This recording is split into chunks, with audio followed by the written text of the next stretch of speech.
So today I wanted to talk about what the heck is happening to our face as we get old. Some days it's like, okay, I'm not looking so bad. And then some days I'm like, what is going on over here? Okay. So let me just kind of break it down. What's going on? So we have lots of layers happening and we are all going to age and our faces are going to change, and that's great and fine. But I want to do it and still feel confident in my skin. So it's important before you decide what treatments, if any treatments you're doing, that you understand what's going on anatomically. So this is my little skeleton Sally, and these are her bones, okay? So at the very kind of top down, you have skin, superficial fat, muscle, deep fat, bone. So this is at the bottom. So our bones actually change shape as we age. See the sockets around our eyes? If you have kids or somebody young in your life, look at their faces and you'll see what I'm talking about. The sockets around our eyes, when we're young, they're like cat eye sunglasses, and they're kind of like lifted and contoured and shapely and so lovely. Then they widen and they rotate and become more like an aviator sunglass. And when that happens, we often notice like sunken eyes, maybe we look tired. One of the most common reasons women come in first is like this area right here. So your bones have literally widened and rotated, okay? But that's not where it ends. The cheekbone, called the maxilla right here, that also changes. So ideally, women have an OG curve, and I'm a little swollen because I had an ablative laser last week, but an OG curve is when you look kind of at a 45-degree angle. You want a soft, gentle curve here without a whole lot of flat spots. We're all going to get flat spots. It usually happens late 20s to mid 30s, but that flat spot, usually the precursor is the change in the bone shape of the maxilla. So the cheekbone's like a little Nike swoosh, okay, from here. And then the little swoosh tail is up here. The cheekbone, the actual bone, flattens and it thins out. Okay, so our eye sockets have widened and rotated, our cheekbones flattened, and then the bone right here widens. Our mandible, which is from here to here, shortens and protrudes. It goes backwards. It's just kind of a shit show what happens. Our temple's hollow. This is all just bones, okay? You can't do anything to prevent this. Your bones are going to change. It just is the way it is, okay? Right above the bone layer, we have our deep fat pads. Those are like the push-up bras of our face. The most important push-up bra, the most important fat pad on our face is right here, okay? If you look at babies, like they're all cute and squishy, and it just holds support and makes everything look kind of juicy, buoyant, fresh, lovely. So as we age, those freaking fat pads deflate. And when we're young, the fat pads kind of tightly join like this. They butt up against each other. So as we get older, they kind of deflate and you get a little separation between them. The most common place we notice that first is often there's a little line right here, okay? And that's where there's a fat pad and there's a fat pad. And when you start to notice this, your fat pads are herniating or separating a little bit. It's fine, it happens. So now our bones have changed, our deep fat pads have kind of become less bouncy and separated a little bit. Lovely.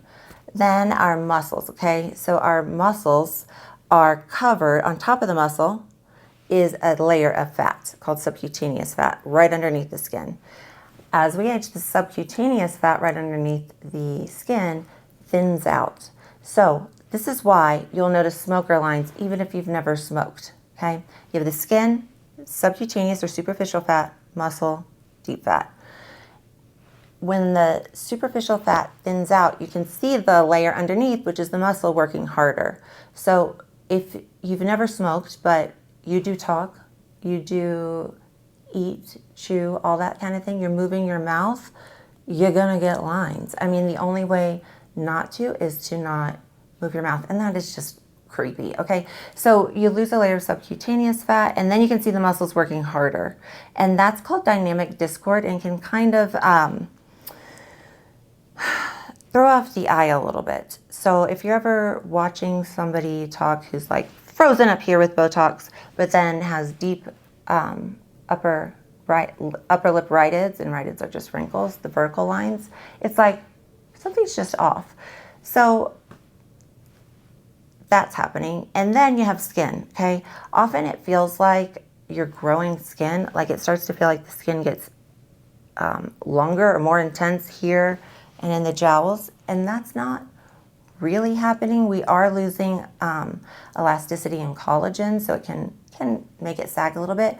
But if you think about it, when we're young, it's like we have a tent pole and like a tight tent cloth over top.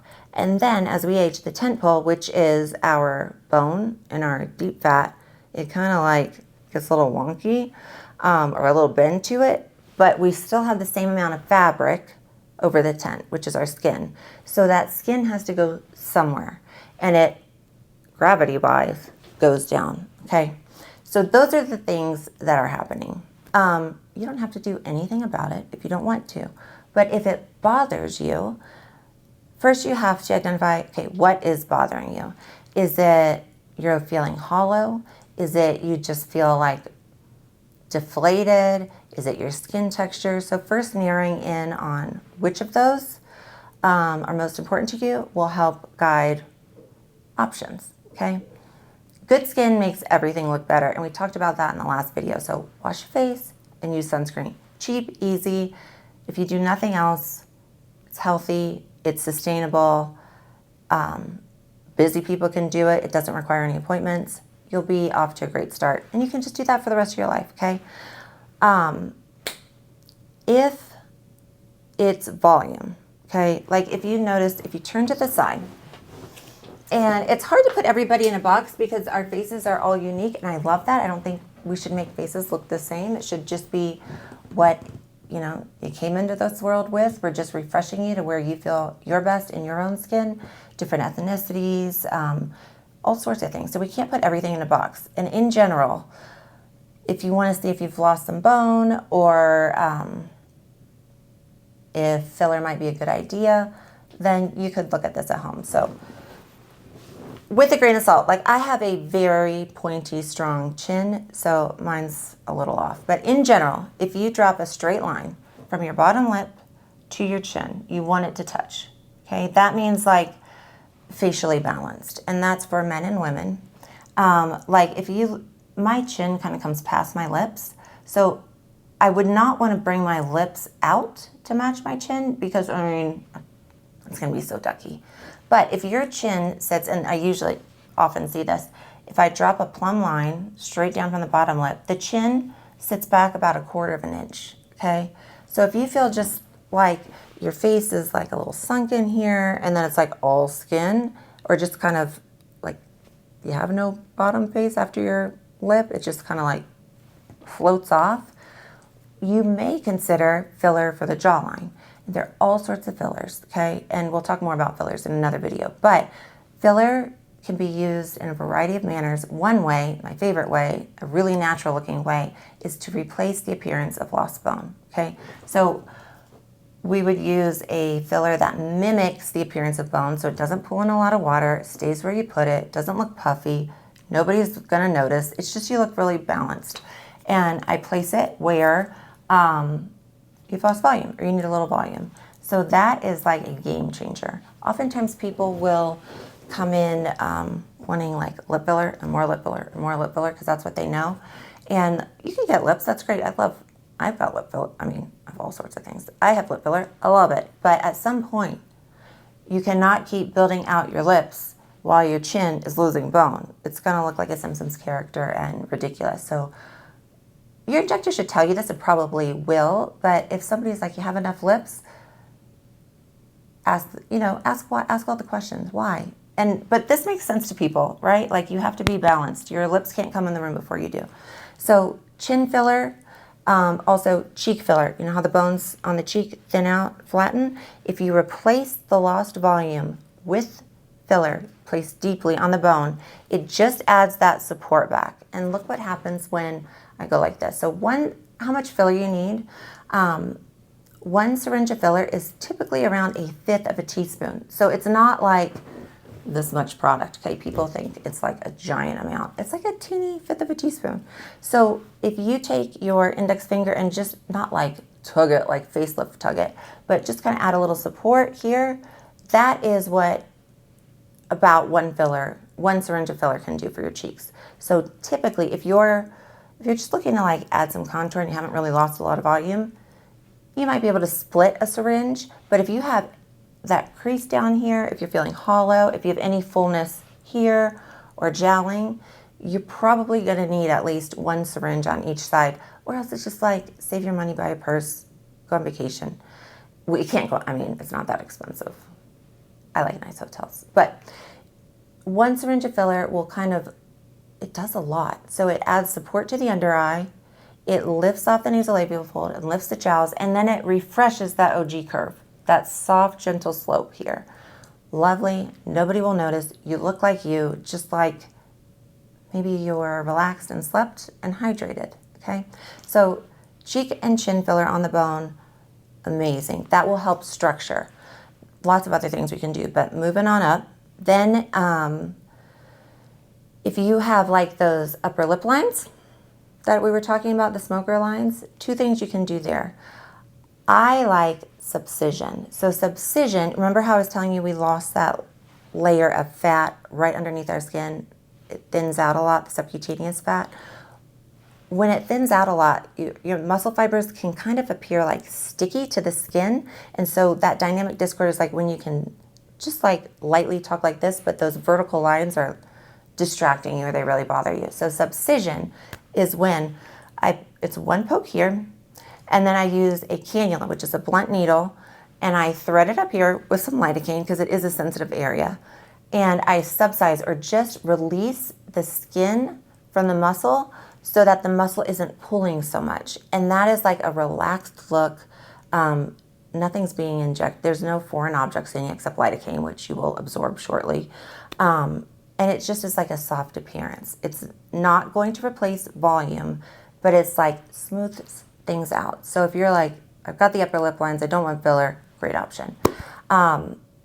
If they're really deep, you can do filler. However, it's a hairy area. It's like you want to add enough to where you can soften those. I still think you need the subcision with that. But I'm sure you've seen people walking around who clearly have filler in their upper lip. If you do it too superficial, it can look white or blanchy, or even sometimes blue, which is called the Tyndall effect. Filler's clear. When the light hits clear through the skin, it appears blue. So it can look lumpy. You want to go to somebody who really specializes in that. But often I find filler up here in those vertical lines is not the answer. I love subcision. If you have really deep vertical lip lines, microneedling is nice, but it's not going to fix it, okay? So moving up to the skin. Skin is so important. Again, if you're doing nothing else, wash your face, put on sunscreen, you're golden, okay? If you have large pores, uneven skin texture, like it's kind of rough in spots, smooth in spots, if you feel sensitized, like you get red or irritated or extra oily, my favorite treatment is microneedling. If I could do one thing consistently, listen, I love a procedure. I love a service. For me, it's worth it. I'm going to be doing them forever. But if I could just do one, I would choose microneedling over Botox. And that is because every time you microneedle the skin, which is when we put on numbing, let it sit 15, 20 minutes, wipe it off. And it's this little device with a bunch of teeny tiny little needles. Needle-phobic people can handle this. You're fine. And it bounces up and down, and it creates tiny little micro injuries in the skin. And the micro injuries tell the skin to create more collagen. It improves the skin barrier, especially in Colorado. It's so dry and windy here. Keeps the moisture in. Minimizes the appearance of pores. It's just like wonderful for texture. It does help with pigment, but it's slow. The problem with microneedling is if you're just going to do 1 or 2, don't bother. You really need to do at least 6 monthly microneedling treatments to make a difference, or else, save your money. And it's cumulative effects. You will see the results. They keep improving for 2 years after every time you microneedle. But it's compounding. It's like compounding interest. You have to do a little, and do a little bit more, then do a little bit more, and then together you will see the results. You won't see any results after one. But if you've got deep lines you see at rest, that's not microneedling. It's more like little fine lines you're starting to notice, some texture. We can get all the way up to the lash line. Microneedling is amazing. That's a great treatment. If you have like a lot of skin, okay, you're not gonna like this answer, but it's surgery. I cannot do anything to minimize the amount of skin on your face. I just can't. You have to cut it out. And there are fabulous plastic surgeons around. We can refer you to them. They're ones I'm going to go to, a lot of us go to, tons of patients go to, who will not guide you in the wrong direction. If they think you don't need it, they will not do it. Examples of places where, on your face, where plastic surgery is probably the answer, okay? First is, okay, if you have very elastic skin, I have Ehlers-Danlos syndrome, so my skin is like absurdly stretchy. Listen, this facelift is coming my way one day, and I just know it, okay? But your skin's gonna sag a little bit as we age because of the bone loss, the fat pad changes, all that. But if you've lost a ton of, if you like see skin pooling here, or like have skin on your neck that just kind of like bunches up, if it doesn't bother you, wonderful. Microneedling is going to make the surface look better, but it's not going to get rid of skin. They have to literally slice, cut it off, okay? That's all there is. Necks, you need plastic surgery if you have excess skin. Upper, lower eyelids, truly you need plastic surgery if the skin bothers you. We can do Botox, and it will lift your eyes. We'll get to Botox in another video. Botox is a double-edged sword, though, on the eyes. If your forehead wrinkles bother you, Botox prevents the movement of muscles. The movement of muscles causes those dynamic wrinkles that you see when you raise your eyebrows. Taylor just did my Botox, so I can't move right now, happily. But if you raise your eyes up and you see creases right here, like we call them little commas outside the corner of your brows, and you have excess eyelid skin, I can place Botox here in the middle, so wherever I place Botox, the muscle can't do what it wants to do. So the muscle out here will still want to lift. You're going to look insane. You'll be lifted, but you'll look crazy. So you'll feel like you can raise your eyebrows, but it's not going to look natural. If I get rid of all your wrinkles up here, like just press here and try to raise your brows. You cannot raise your brows. And if you have excess eyelid skin, we call it redundant, right here, you are going to be so pissed at me because when you put on mascara, you're just going to feel heavy. And a lot of women carry their eyebrows raised throughout the day. We don't even realize it. So Botox can delay the inevitable, but if you have excess skin, upper lower eyelids, put that money in a jar and get your upper lower blepharoplasty when you need it, okay? So plastic surgery, upper, lower eyelid skin, the neck, and then, I don't know if you've heard of it, the lip lift, okay? As we age, the skin right from underneath our nose to the pink part of the lip, the vermilion, it elongates, okay? If filler is not the answer. If you look straight on and can't see your upper teeth, like at rest, I think you can barely see mine, but look, this is coming my way too.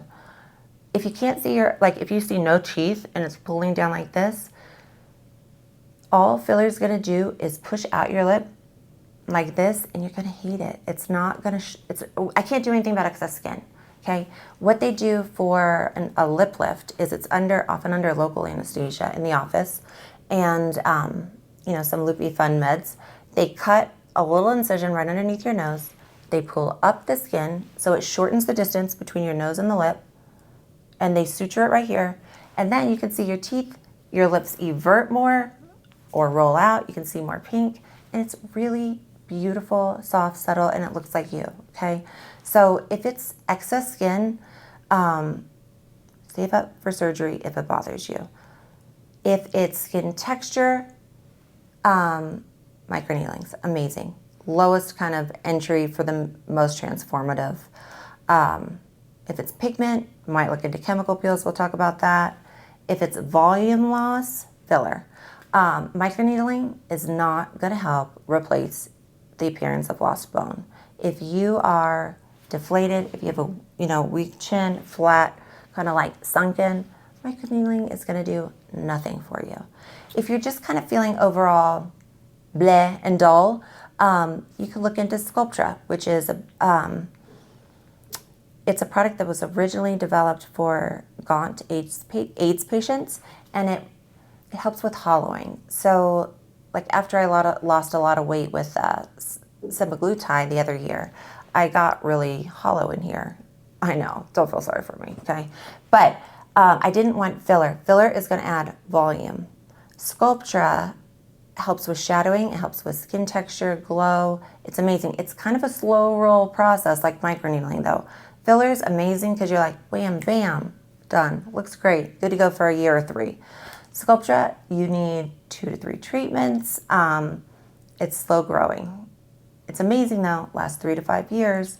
I love it. I probably have, it comes in vials. I got a lot of vials on my face, okay? But it's helped immensely with just kind of like bounciness, especially with my saggy, stretchy skin. It helps with hollowness. Love it. So first hone in on your issue, okay? So is it volume loss, like bone? Is it hollowness?